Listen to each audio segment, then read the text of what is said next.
Voilà, merci à Madame Jeunecamp, Monsieur Benchimol et à Tom pour cette présentation. On va passer maintenant à un écoquartier qui se construit, et non pas en Suisse alémanique, mais les temps changent en Suisse romande, dans le canton de Vaud, à Gland, un quartier qui a le nom de code Eikenot.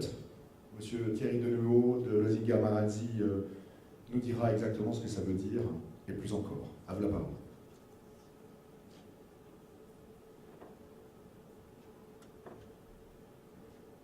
Merci.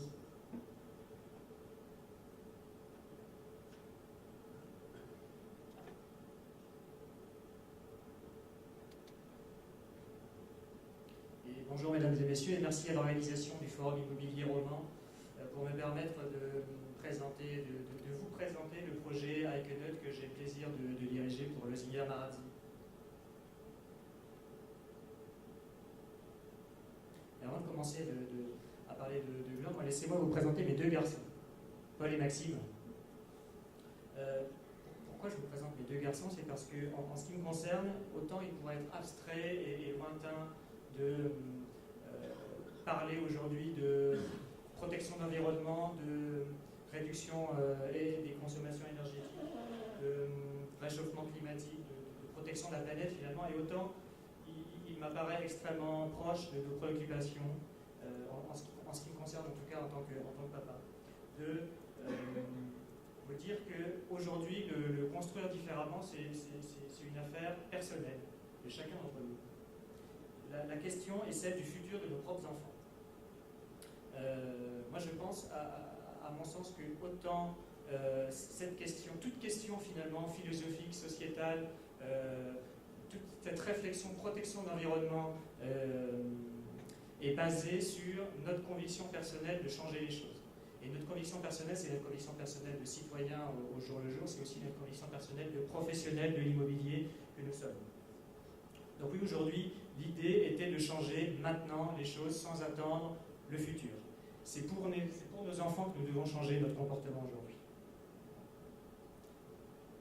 Moi, je voulais dire deux mots sur la société à 2000 watts. 2000 watts, ça correspond à quoi? Ça correspond aujourd'hui à la moyenne mondiale de la consommation annuelle par habitant, de la consommation de chacun d'entre nous. Mondiale, annuelle, vous voyez que c'est une moyenne qui est extrêmement divergente entre le tiers-monde d'un côté et puis les États-Unis de l'autre. En Europe, on est effectivement à 6000 watts, comme on le disait tout à l'heure. Une société à 2000 watts, ça veut dire diviser par 3 notre consommation globale. Alors c'est le même schéma que présenté tout à l'heure par Mme Krebs, mais en allemand pour faire fonctionner un petit peu nos méninges. Non, tout ça pour dire qu'aujourd'hui, notre entonnoir qui nous fait passer de 6000 à 2000 watts, notre façon d'habiter correspond à peu près à 40% de cette consommation.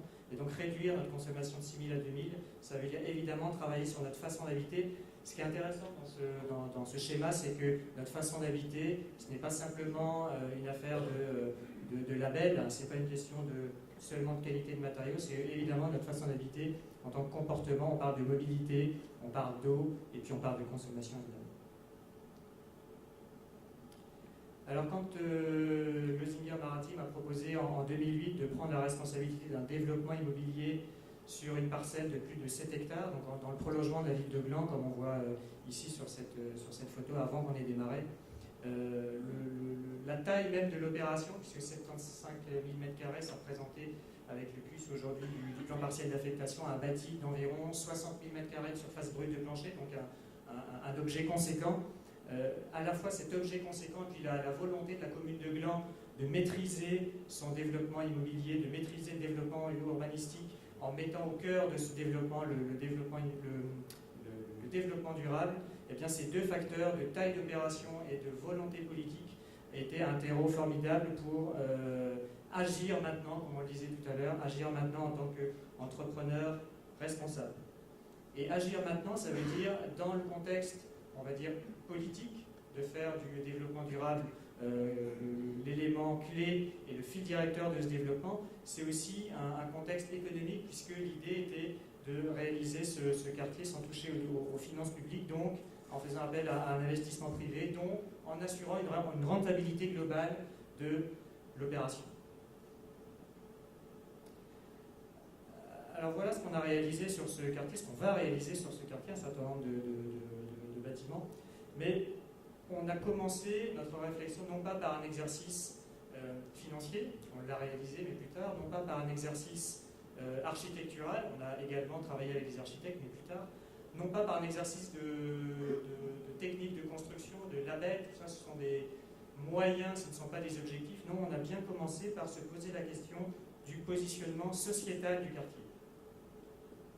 C'est quoi un positionnement sociétal? C'est qui seront les futurs 1200 habitants de ce quartier. L'objet de la réflexion était de réfléchir donc, c'est qu'elle veut dire, aux éléments qui vont faire en sorte que ce quartier soit un quartier parfait pour des sportifs, des lecteurs paisibles, des bébés, des seniors, des jeunes, des familles. Et donc, l'objet initial de notre réflexion, qui n'était pas une réflexion habituelle pour un développeur-constructeur que nous sommes, c'était une réflexion finalement, on va dire, à la fois sociologique et de marketing. Et on a travaillé avec le laboratoire de sociologie urbaine de l'EPFL sur cette question de qui seront les futurs habitants de notre quartier et surtout qu'est-ce qui va faire en sorte que ces habitants vont avoir envie de venir habiter chez nous. C'est autour de ce thème des modes de vie résidentiels des gens qu'on a bâti un programme immobilier. Alors vous voyez ici le résultat imagé de notre réflexion avec à la fois des PPE, donc des propriétaires privés et particuliers, des logements sociaux, des locatifs de standing, des locatifs modulaires, c'est-à-dire avec des pièces qui vont pouvoir, on va dire, être coupées en deux ou être réunies en fonction de l'évolution de la vie des habitants, des résidences seniors, des locatifs destinés aux familles avec on a privilégié dans ces logements un nombre de pièces pour pouvoir accueillir un maximum de familles, et puis des bâtiments qu'on a appelés mixtes dans lesquels finalement l'ensemble de ces types de logements seront à l'intérieur de ce même bâtiment représentés. Ce qui est important de dire ici, c'est que cette mixité en termes de typologie de logement, cette mixité en termes d'habitants aussi, on la garantit aujourd'hui et on l'a garantie au travers de nos contrats passés avec les investisseurs qui ont acquis ce programme immobilier en contractualisant avec eux le niveau de loyer. Donc aujourd'hui, l'idée n'est pas de concevoir quelque chose puis de faire en sorte que demain ce qui se passera ne sera pas cohérent avec ce qu'on a conçu, mais de contractualiser et donc de faire en sorte que la vision de départ et la vision initiale sociétale de ce quartier, ce soit celle qui sera réalisée. Alors évidemment, on a forcément aujourd'hui intégré dans ce quartier ce qu'on sait faire de meilleur en termes d'énergie. En commençant par le chauffage à distance, l'ensemble de ces 430 logements plus les 3800 m² de surface d'activité seront chauffés au bois, avec une chaufferie qui sera composée de 80% bois et 20% gaz pour écrêter les demandes hivernales ponctuelles qu'on peut avoir dans nos régions, et un réseau dimensionné, un réseau de chauffage à distance dimensionné pour pouvoir se connecter aux futurs projets de géothermie profonde de la côte, parce que l'idée était évidemment à la fois de concevoir quelque chose qui fonctionne pour demain, c'est-à-dire quand on va livrer cette réalisation, ce quartier, mais aussi préparer l'avenir, puisque sur la côte, vous le savez sans doute, un projet de géothermie profonde va nous permettre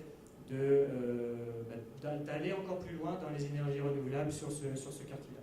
Donc notre quartier sera le premier client, on va dire, de ce projet de géothermie profonde pour pouvoir se chauffer grâce à la chaleur de la terre.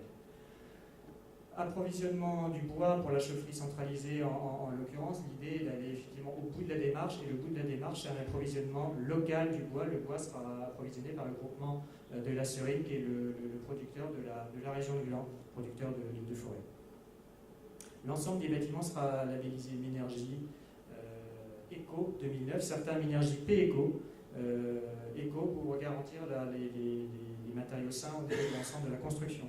Et puis la toiture de notre parking verra s'implanter une centrale photovoltaïque pour produire de l'électricité. Notre façon d'habiter, c'est les consommations d'énergie, on en a parlé maintenant, c'est aussi évidemment un concept de mobilité, puisque dans le petit schéma, vous vous rappelez des 6000 watts passant à 2000 watts, les 40% de consommation liée à notre façon d'habiter. Notre façon d'habiter, c'est évidemment aussi notre façon de se déplacer autour du logement, de notre logement. Donc nous avons pensé le concept de mobilité dans ce quartier à Equelette, en commençant par créer un parking. Parce que oui, aujourd'hui, l'idée n'est pas de se dire du jour au lendemain, nous n'aurons plus de voiture. Non, les gens ont une voiture aujourd'hui, mais l'idée de notre quartier, c'est de les stocker sur un parking centralisé qui se situe donc au nord de notre quartier pour permettre à l'ensemble du reste du quartier d'être un quartier sans voiture et donc de libérer l'ensemble des artères et des chemins pour en faire ce qu'on appelle des rues à jouer, donc des rues dans lesquelles les enfants et les habitants pourront se déplacer tranquillement sans voiture. Un autre sujet extrêmement important sur Gland, c'est le vélo. Parce que nous avons mis en place 800 places de vélo sur ce quartier. Pourquoi 800 places de vélo? Simplement parce que, vous le voyez sur le petit schéma qui est sur la droite de votre écran, dans un rayon de 1 km autour du quartier, tout est absolument accessible au niveau de la ville de Gland. Nous avons un quartier qui est en prolongation du bâti actuel, ce qui veut dire qu'à la fois la gare, mais aussi les commerces, les écoles, les services, tout aujourd'hui est disponible à moins d'1 kilomètre, et 1 kilomètre en vélo, c'est 3 minutes. Donc la meilleure façon de pouvoir accéder à tous ces services, c'était le vélo. Donc on a privilégié ces 800 places de vélo. Et puis le grand avantage de Glancy, c'est que c'est plat, donc c'est quand même plus facile pour aller faire ses courses en vélo. Le dernier grand sujet, c'est évidemment la connexion avec le reste de la mobilité en transport public, c'est-à-dire un bus qui va traverser notre quartier pour relier en moins d'1 minute la gare de Gland et permettre finalement aux gens qui habitent sur ce quartier de pouvoir se rendre via le train à leur travail le plus facilement possible. Ce bus est en plus interconnecté en termes d'horaire, c'est-à-dire qu'il n'y a pas dès qu'un train arrive, vous avez un bus qui fait le tour et inversement, ce qui veut dire qu'il n'y a pas d'attente, ce qui est souvent, on va dire, une source d'inconfort au niveau de la prise de ces transports publics.